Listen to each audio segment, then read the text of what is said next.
오늘의 사연 시작하겠습니다. 어느 날 오빠가 집에 찾아와서 말을 꺼냈습니다. 하필 제가 2주간 출장을 가야 하거든요. 뭐? 2주씩이나 출장을 간다고? 어디로 가는데? 그게 이번에는 싱가포르에 가봐야 할 것 같아요. 오빠가 난감하다는 표정으로 둘러봤는데요. 엄마가 오빠를 한바탕 심하게 나무랐습니다. 넌 참 융통성도 없다. 그렇잖아도 속 시끄러 죽겠는데 다른 데도 아니고 이럴 때 무슨 출장을 간다고 난리야. 지금 상황이 상황인데 회사에다 얘기를 좀 해볼 수도 있는 거잖아. 부부라는 게 좋을 때나 힘들 때나 함께 해야 하는 건데 지금 이 와중에 출장을 간다는 게 말이나 되는 소리야? 그게 작년에도 장모님이 편찮으셔서 제가 가야 하는 출장을 다른 직원들이 다녀왔거든요. 벌써 3번이나 양보해준 거라 더 이상 양보해달라는 말을 못하겠더라고요. 하긴 그건 또 그렇긴 하네. 그래도 하루 이틀도 아니고 2주씩이나 자리를 비우면 유정이가 많이 힘들어할 텐데 걱정이다. 유정이는 아직도 많이 힘들어하지? 네, 아직도 많이 힘들어하고 있어요. 그렇겠지. 다른 사람도 아니고 엄마가 그리 됐는데 얼마나 힘들겠어. 아마도 한동안은 계속 힘들어할 거야. 그러니 네가 옆에서 잘 챙겨주도록 해. 그나저나 출장은 언제 가는 건데? 3주 후에 가는데 사실 저 없는 동안에 유정이 좀 부탁드리려고 왔어요. 오빠 얼굴에 근심 걱정이 가득해 보였는데요. 사실 안 사둔 어르신이 암으로 투병하시다 돌아가셨거든요. 그 뒤 세연이는 충격으로 병원에 휴직기까지 낸 채 두문 불출했어요. 그런데 그 와중에 오빠가 출장을 간다고 하니 엄마가 걱정 섞인 눈으로 오빠를 바라봤습니다. 물론 우리가 자주 가서 들여다보게 하겠지만 아무리 그래도 지금은 혼자 두는 건 아닌 것 같은데 걱정이다. 제 생각에도 지금 혼자 두면 안 될 것 같거든요. 그래서 말인데 제가 출장 가 있는 동안에 유정이를 여기서 지내게 하면 어떨까 싶어요. 뭐? 그게 무슨 말이야? 엄마가 화들짝 놀라며 뒷걸음질을 쳤습니다. 엄마 말대로 지금 혼자 두는 건 진짜 아닌 것 같아서요. 그러니까 출장에서 돌아올 때까지만 유정이 좀 부탁드릴게요. 하루 이틀도 아니고 2주씩이나 간다면서 얘가 미쳐도 보통 미친 게 아니네. 저가 가족이 있는 것도 아니고 어디다 부탁할 데가 없어서 그래요. 지금 상황에서는 여기서 지내라고 하는 방법밖에 없잖아요. 절대 안 돼. 원래가 며느리랑 시어머니는 가끔씩 안부만 묻고 지내는 게 딱 좋은 거야. 근데 2주씩이나 같이 살라니 그게 말이나 되는 소리야? 엄마의 얼굴은 곧 나가 자빠질 듯한 사색으로 뒤덮여 있었는데요. 오빠도 더 이상 물러날 수 없다는 듯한 표정이었기에 순간 집안에 숨소리 하나 들리지 않을 만큼 정적이 흘렀습니다. 그리고 곧 그 정적을 깨고 할머니가 입을 떼셨어요. 애미야, 너 혹시 그거 다 들으라고 하는 소리니? 네? 그게 무슨 말씀이세요? 네가 지금 시어머니랑 며느리는 안부 정도만 묻고 지내야 한다며. 어머님이야말로 언제는 제가 고모보다 더 딸 같다고 하시고는 서운하게 말씀하시네요. 어머님이랑 제가 고부 사이라고 하긴 좀 그렇죠. 그건 그렇긴 하네. 할머니가 멋쩍은 표정으로 뒷머리를 긁적이며 웃어 보이시다가는 마치 다른 방법이 떠올랐다는 듯이 입을 떼셨어요. 애미야, 네가 정도 많고 그런 사람이잖니. 근데 가족이라고는 우리밖에 없는 유정이를 나 몰라라는 건 좀 아닌 것 같아. 지금 혼자서 얼마나 힘들겠어. 그러니 나는 유정이를 데리고 있어야 한다고 생각한다. 물론 저도 안쓰럽긴 하죠. 근데 하루 이틀도 아니고 2주씩이나 같이 있다 보면 이래저래 문제가 생길 수도 있다니까요. 특히나 유정이처럼 똑똑한 애는 맞추기도 어렵단 말이에요. 그러게 적당히 똑똑해야지. 어머님이랑 저는 허구한 날 고스톱 이야기에 드라마 이야기만 하는데 우리랑 대화나 통하겠어요? 우리도 우리인데 유정이도 엄청 답답해할걸요? 애가 말이 없어서 그렇지 참 착해 보이던데. 그 말 없다는 것 자체가 우리가 불편하다는 거 아니겠어요? 내 친구 며느리도 좋은 대학 나왔다고 내 친구를 그렇게나 무시한다잖아요. 뭐? 며느리가 시어머니를 무시한다고? 그렇다니까요. 해숙이라고 그때 우리 집에 왔던 그 친구 있잖아요. 걔 며느리같이 잘났다고 아주 해숙이를 그렇게나 무시한다잖아요. 엄마가 몸까지 부르르 떨며 말했는데요. 유정이는 명문대를 나온 게 아니잖아. 지방에 있는 어디 학교 나왔다며. 그럼 안 그러지 않겠어? 어머님, 한의대 갈성적이면 명문대에 가고도 남았겠죠. 한의대가 그렇게나 공부를 잘해야 가는 곳이야? 그럼요. 웬만한 성적으로 한의대 가기 힘들죠. 암튼 우리랑 대화가 안 통할 게 분명해요. 생각해보세요. 우리가 드라마 보고 시시덕거리고 있으면 얼마나 한심하다고 생각하겠어요. 그러다 보면 드라마도 눈치 보면서 봐야 하고 여간 불편한 게 아니잖아요. 하긴 그렇긴 하겠네. 그렇게 똑똑하면 대화가 안 통하긴 하겠다. 엄마가 드라마를 못 볼 수도 있겠다는 말을 하던 순간 할머니 표정도 급속도로 어두워져 있었는데요. 사실 새언니 직업은 한의사입니다. 오빠가 발목을 접질러서 한방병원에 갔다가 새언니와 인연이 됐는데요. 누가 먼저라고 할 것도 없이 서로에게 호감이 갔다네요. 물론 오빠가 1년 넘게 새언니에게 정성을 들였다는데 부담스럽지 않게 적절하게 잘 처신을 한 모양으로 새언니도 오빠를 좋아하게 됐답니다. 결국 둘은 만난 지 3년 만에 결혼을 했고요. 하지만 엄마는 한의사 새언니가 불편하다며 만남을 최대한으로 줄였어요. 명절에도 점심을 먹자마자 곧장 새언니 친정으로 가라고 등을 떠밀다시피 했으니까요. 그러다 보니 오빠와 새언니가 결혼한 지 2년이 다 되어갔지만 집에 와도 새언니와는 서먹서먹할 수밖에 없었습니다. 특히나 새언니도 말이 많지 않다 보니 가족들 모두 새언니 눈치를 살피기 바빴으니까요. 하지만 아빠는 그런 것을 전혀 상관하지 않았는데요. 새언니가 잘못을 할 때마다 거침없이 잔소리를 하기도 했고 잘못된 부분이 있으면 반드시 짚고 넘어가곤 했습니다. 그 첫 번째 사건은 오빠랑 새언니가 결혼을 하고 난 뒤 사돈어르신 첫 생신을 앞두고 엄마가 오빠에게 전화를 했어요. 오늘 저녁에 집에 좀 들러. 우리 여행 와서 못 가는데요. 돌아가면 그때 갈게요. 뭐? 여행? 내일이 사부인 생신이던데 니들 제정신이야?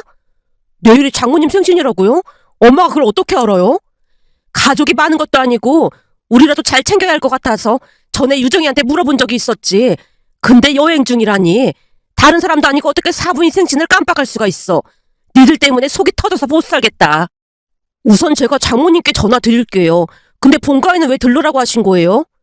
왜긴 왜겠어. 사부인 선물 드리려고 사놨으니까 가지고 가라고 그런 거지.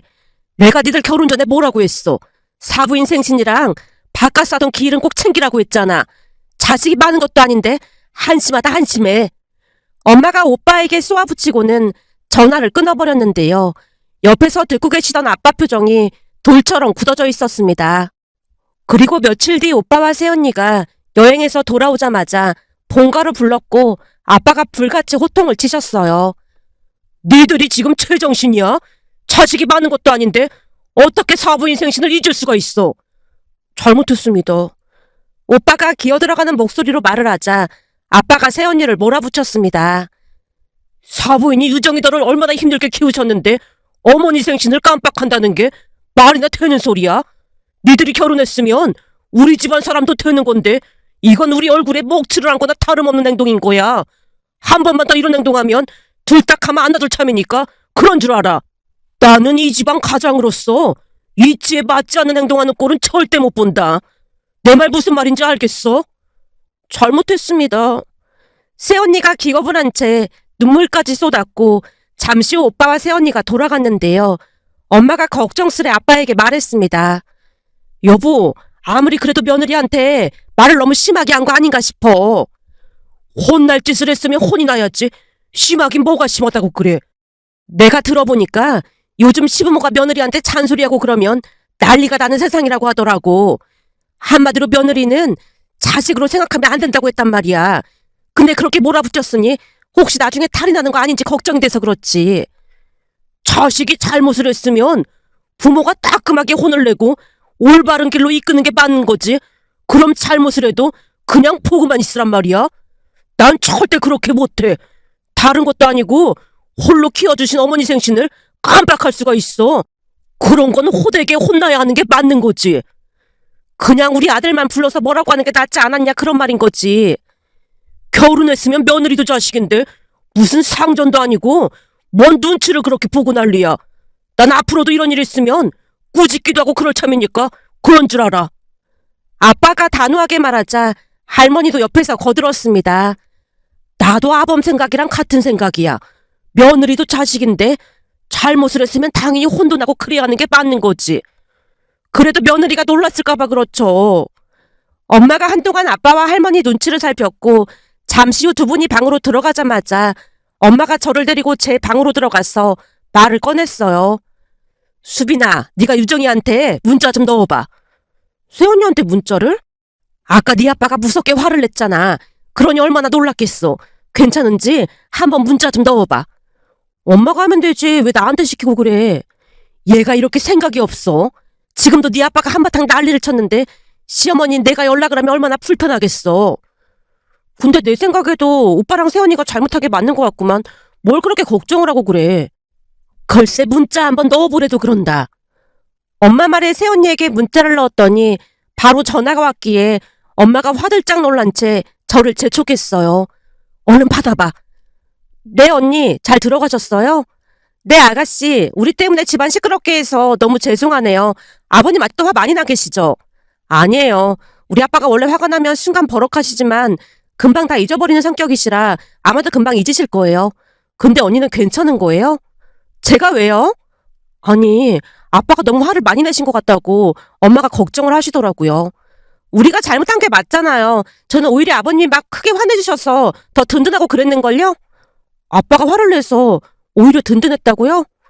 제가 놀란 목소리로 묻자 세연이가 쑥스러운 듯 대답했습니다. 저는 아빠가 안 계셔서 그런지 아버님께서 그래주시니까 오히려 많이 든든했는걸요. 그냥 온전한 진짜 가족이 생긴 기분이었어요. 그러니까 걱정하지 마세요.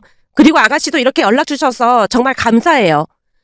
새언니가 알 수 없는 말만을 한 채 전화를 끊었기에 제가 고개를 갸우뚱거리며 말했습니다. 엄마, 나도 무슨 말인지는 잘 모르겠지만 대략적으로 설명을 해보자면 큰 불만이 없대. 아니지, 오히려 아빠한테 많이 고마웠다 그런 말인 것 같은데? 네 아빠가 호통을 쳤는데 고마웠다니? 그게 무슨 말이야? 나도 잘은 모르겠고 확실한 건 화가 난 건 아닌 것 같아. 그러니까 신경 쓸 필요 없다는 말이야. 제 말에 엄마가 고개를 갸우뚱거리고 있었는데요. 새언니의 뜻밖의 말에 많이 놀란 표정이었습니다. 하지만 그 뒤에도 엄마는 새언니 눈치를 많이 받고 되도록이면 새언니와 마주치지 않으려 노력했어요. 그런데 그 와중에 오빠가 새언니를 본가에 데려다주고 출장을 간다는 말에 엄마가 경기를 하다시피 했어요. 절대 안 되니까 그런 줄 알아. 하루 이틀도 아니고 2주씩이나 어떻게 같이 지내. 거기다 우리 집은 할머니까지 계신데 그건 아니지. 엄마가 할머니 핑계를 댔지만 할머니가 대수롭지 않다는 듯이 대답하셨어요. 나 때문이라면 나는 괜찮어. 아무리 생각해봐도 유정이가 딱해서 그래. 할머니가 엄마 눈치를 살피며 말했고 아빠도 할머니 편을 들었습니다. 그냥 우리가 데리고 있자고. 그동안 지켜보니까 유정이가 꿍한 성격도 아닌 것 같아서 불편할 것도 없을 것 같던데. 그걸 당신이 어떻게 안다고 그래? 지금까지 나한테 몇 번 혼났는데 아무렇지도 않잖아. 딱 보니 똑똑해서 그런지 잘못한 걸 바로 깨닫고 뉘치고 그렇더라고. 그런 성격이면 데리고 있어도 괜찮을 거야. 할머니와 아빠가 계속 설득을 했고 오빠도 다시 말을 꺼냈습니다. 유정이도 혼자 있는 건 싫다고 여기서 지내고 싶다고 했어요. 유정이가 직접 그랬단 말이야? 너 지금 거짓말하는 거지? 아니에요. 진짜 그랬어요. 아무래도 그동안 유정이는 장모님이랑 단둘이 살았다 보니까 시끌시끌한 우리 집을 좋아하는 것 같아요. 아무튼 유정이도 좋다고 했으니까 출장 가기 전에 유정이 짐 여기로 옮길게요. 오빠가 후다닥 뛰쳐나갔습니다. 그렇게 얼마 뒤 오빠가 새언니 짐을 옮기기 시작했고 출장 가기 3일 전부터 우리 집에서 지냈습니다. 그런데 그러면서 새언니가 정말 많이 좋아졌는데요. 정말 뜻밖에도 아빠와 새언니가 참 잘 맞았거든요. 새언니가 아빠를 많이 의지하고 있음을 알 수가 있었습니다. 그러면서 새언니의 우울한 감정도 조금씩 희석되어 갔으니까요. 두 사람 사이에 있었던 일을 몇 가지만 말해보자면 어느 날 아빠가 장례식장에 가셨다는데요. 집에 돌아올 때쯤 엄마에게 전화를 했던 모양으로 엄마가 새언니에게 말했다네요. 유정아, 나 지금 뭐하고 있으니까 아버지가 초인종 누르면 소금 좀 준비하고 있다가 몸에 뿌려드려라. 소금을 몸에 뿌리라고요? 원래 상갓집 다녀오면 소금 뿌리는 거잖니. 저는 처음 들어봤는데요. 그래? 하긴 뭐 모든 집에서 그러진 않으니까. 어쨌든 아버지 들어오시면 몸에다 냅다 소금을 뿌려주면 된다. 무슨 말인지 알겠지? 그냥 소금만 뿌리면 된다는 거죠? 글쎄 그렇다니까. 주방에 가면 소금이 있을 거야. 알겠어요. 내내 우울해 있던 새언니 목소리가 쾌활하게 느껴졌다는데요. 그때까지도 엄마는 무슨 일이 일어날지 전혀 예상치 못했다네요. 그런데 잠시 후 아빠가 놀라서 외치는 소리가 들렸고 엄마가 급히 밖으로 뛰쳐나갔더니 아빠와 새언니가 말다툼을 하고 있더랍니다. 너 지금 뭐 하는 거야? 상갓집 다녀오시면 소금을 뿌려야 한다면서요. 이 정도면 된 거죠. 아니 이게 다 뭐야? 아빠가 울상을 지으며 서 계셨다는데 아빠 머리부터 온몸이 소금 범벅이 되어 있더랍니다. 그런데 그 와중에 새언니가 아빠에게 말을 했다네요. 아버님, 앞뒤로 골고루 잘 뿌려야 되니까 뒤로 좀 돌아보세요. 아니 내가 소고기야? 뭘 앞뒤로 골고루 잘 뿌려? 그리고 그 소금은 뭐야? 소고기 구울 때 쓰는 소금 아니야? 아빠가 울상을 짓고 계셨고 그 모습을 보다가 엄마가 화들짝 놀라서 물었다네요. 유정아, 너 소금 뿌리라고 했더니 도대체 무슨 소금을 뿌린 거야? 주방에 허브솔트 있길래 그거 뿌렸는데요. 그리고 이렇게 골고루 빠짐없이 뿌려야 하는 게 맞는 거잖아요. 근데 이거 꼼꼼히 뿌리려고 하니까 엄청 힘드네요. 아니 굵은 소금을 뿌려야지. 아버지가 소고기도 아니고 허브솔트가 웬 말이야? 거기다 무슨 소고기 굽듯이 그렇게 소금을 뿌리면 어떡하니? 엄마도 울상을 지었다는데요. 알고 봤더니 새언니가 허브솔트를 가지고 마치 소고기 구울 때 뿌리듯 와이셔츠 안쪽까지 솔솔솔 빠짐없이 뿌리고 있었다네요. 네? 소고기요? 그제서야 새언니가 아빠 모습을 보고 배까지 움켜잡고 웃었다는데요. 소금을 어찌나 많이 뿌렸던지 소금에 절인 소고기가 된 것 같았다네요. 유정이 너는 대체 한이 내에 어떻게 간 거야? 난 도무지 이해가 안 된다.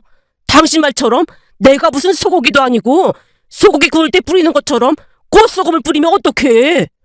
아버님, 꽃소금이 아니라 허브솔트라니까요. 됐어. 어휴, 이게 웬 난리야. 액대 마려고 뿌리라고 했더니 귀신도 놀라서 도망가겠다. 그러게 말이야. 귀신도 시겁하고 도망가겠다. 부모님 대화를 들으며 새언니가 배까지 움켜잡고는 바닥에 떼굴떼굴 구르기까지 했다네요. 그날 회식이 있어서 늦게 집에 갔더니 엄마가 기가 막히다는 듯이 제게 설명을 했습니다. 유정이가 말이야. 소금을 뿌리라고 했더니 그 허브솔트를 가지고 와서는 구석구석 솔솔솔 조심스레 뿌리고 있지 뭐니. 아니 머리에는 왜 그렇게 집중적으로 뿌리고 있는 거야? 어찌나 기가 차던지 웃음밖에 안 나오더라니까. 진짜 그랬단 말이야? 글쎄 그랬다니까. 그리고는 한참을 떼굴떼굴 구르다가 잠이 들었어.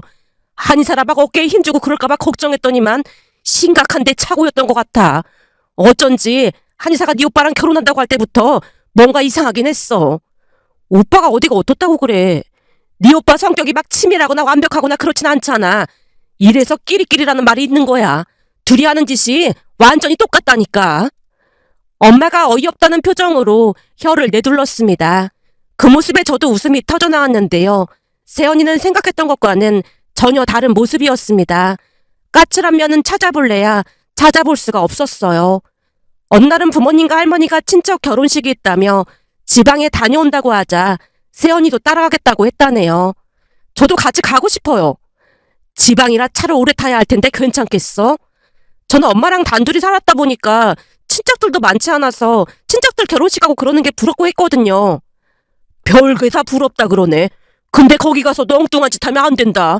사람들이 한의사 며느리 봤다고 다들 그러고 있는데 네가 엉뚱한 짓을 하면 이미지가 완전 깨질 거 아니야.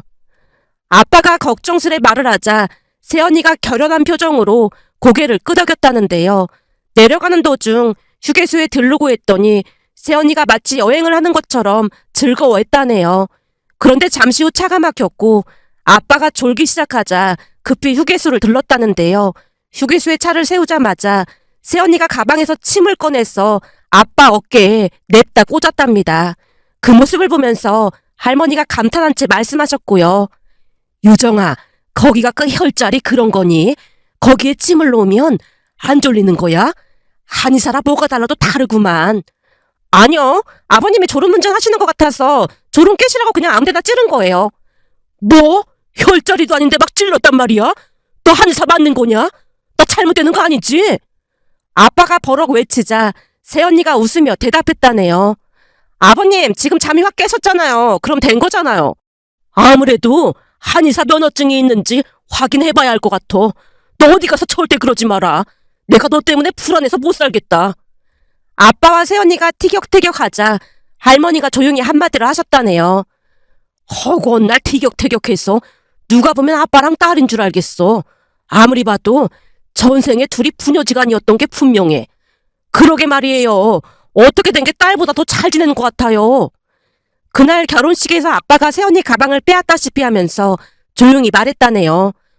너 여기서는 막 침 끄고 그러면 안 되니까 제발 좀 초신이 있어야 한다. 알겠어? 알겠어요. 최선을 다해볼게요. 두 사람 대화에 할머니가 박장대소를 했답니다. 그렇듯 아빠와 새언니는 이상하게 잘 맞았는데요. 아빠가 아무리 잔소리를 해도 새언니는 끄떡도 하지 않았어요. 어느 날은 너무나 신기해서 새언니에게 묻기도 했습니다. 언니는 우리 아빠 안 무서워요? 아버님이 무섭긴 왜 무서워요? 우리 아빠 회사에서도 무섭다고 소문났다고 했거든요. 오빠랑 나도 가끔은 무서워서 말 잘 못하는데 언니는 하나도 안 무서워하는 것 같아서요. 제 말에 새언니 입에서 놀랄만한 말이 새어나왔는데요. 새언니가 대수롭지 않다는 표정으로 말을 꺼냈거든요. 그게 아버님이 화를 내시긴 해도 우리가 미워서 내시는 게 아니잖아요. 아버님이 참 따뜻한 분이시거든요. 그게 그냥 느껴져요. 그게 느껴져요? 네, 가족을 엄청 사랑하시는 게 딱 느껴지는걸요? 새언니는 저보다 아빠를 더 많이 알고 있는 듯해 보였습니다. 그 뒤에도 새언니와 아빠는 티격태격했는데요. 엄마의 예상과는 다르게 새언니는 드라마도 참 잘 봤습니다. 그러던 어느 날은 할머니가 TV를 켠다고 하자 새언니가 아빠를 빤히 바라보자 아빠가 화들짝 놀라며 물었어요. 사람을 왜 그렇게 빤히 쳐다보는 거야? 또 뭔 말을 하려고 그래? 그게 제가 유튜브에서 우연히 봤는데 그 리모컨을 머리에 대고 누르면 반사가 돼서 TV가 켜진다고 하거든요. 그거 한 번만 해보면 안 될까요? 뭐야? 그러니까 아범 같은 대머리에 대고 리모컨을 누르면 반사가 돼서 TV가 켜진다고? 그게 정말이야? 그랬다니까요? 진짜로 켜지더라니까요? 할머니와 새언니가 신기하다는 듯이 말을 하자 아빠 얼굴이 울그락불그락해진 채 소리치셨어요. 너 지금 내가 대머리라고 놀리는 거지? 설마 제가 아버님을 놀리겠어요? 다만 저는 그게 진짜로 되는지 안 되는지 궁금하다는 거죠. 그렇네. 나도 궁금하다. 그러니까 한번 되나 안 되나 해보자.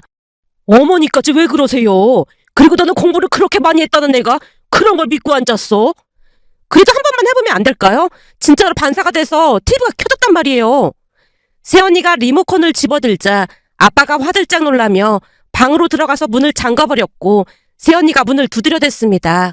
그 모습을 보면서 할머니와 엄마가 박장대소를 했고요. 그러면서 그새 새언니가 진짜 많이 변했다는 걸 알게 됐는데요. 짧다면 짧고 길다면 긴 시간 동안 다른 사람이 된 것 같았거든요. 물론 여전히 사돈어르신을 그리워하고 있다는 게 느껴지긴 했지만 가족들 사이에 있다 보니 자연스레 잊고 지내는 듯해 보였습니다. 그도 그럴 수밖에 없었던 것이 낮에는 할머니와도 참 잘 지냈는데요. 할머니가 새언니한테 고스톱도 가르쳐주면서 할머니도 더욱 즐거워하셨거든요. 어느 날은 퇴근 후 집에 갔더니 할머니와 엄마 그리고 새언니까지 고스톱 삼매경에 빠져있는 모습에 놀란 채 물었어요. 뭐야, 설마 하루 종일 고스톱 친 거야? 넌 조용히 좀 해봐. 알고 봤더니 제가 타짜 처리가라더라니까. 스승님, 과찬이십니다. 이게 다 스승님께 잘 배운 덕분 아니겠습니까? 스승님? 지금 나보고 말한 거야? 그럼요. 스승님 덕분에 제가 이제 하산해도 될 것 같습니다. 새언니 말에 할머니께서 박장대소 하셨습니다. 그 뒤에도 새언니는 가족들과 참 잘 지냈어요. 그리고 오빠가 출장에서 돌아오고 몇 달 뒤 새언니의 임신 소식이 들려왔고 얼마 있으면 병원에 다시 출근을 해야 한다며 합가를 강행했습니다. 이번에는 아빠가 결사반대를 했지만 들은 척도 하지 않고 합가를 했는데요. 이삿짐이 들어오자 아빠가 망연자실한 표정으로 입을 떼셨어요. 암튼 말도 엄청 안 듣는다니까. 라는 말에 다 같이 숨죽여서 웃음을 참아야만 했습니다. 그렇게 오빠와 새언니는 합가를 했고 그 뒤에도 아빠와 티격태격 하는 듯 해보였지만 두 사람은 참 잘 지냈습니다. 물론 출산을 하고 난 뒤에는 조카로 인해 집안의 웃음이 끊이질 않았고 그렇게 새언니는 다시 병원에 출근을 했습니다. 문득 며칠 전 퇴근해서 집에 갔더니 새언니가 아빠와 엄마에게 침을 놓아드리고 있었는데요. 아빠가 새언니에게 말했어요. 너 혈자리 잘 찾고 있는 거 맞는 거지? 한의사인데 설마 혈자리를 못 찾을까 봐서요? 고속도로 휴게소에서 혈자리고 뭐고 냅다 찌르는 거 보고 내가 얼마나 시겁했는데 널 믿을 수 있겠어? 자꾸 의심하시면 아프게 할 수도 있으니까 말 조심하셔야 할걸요? 잘못 찌르면 아버님 입 돌아갈 수도 있어요. 알았다, 알았어. 근데 의사가 환자를 협박하면 되겠니? 아무리 생각해봐도 좀 의심이 된다니까. 두 사람이 또다시 티격태격했는데요. 할머니가 또다시 박장대소를 하시는 모습을 보며 우리 가족 앞으로도 행복하길 간절히 바라는 마음에 이렇게 글 보내봅니다.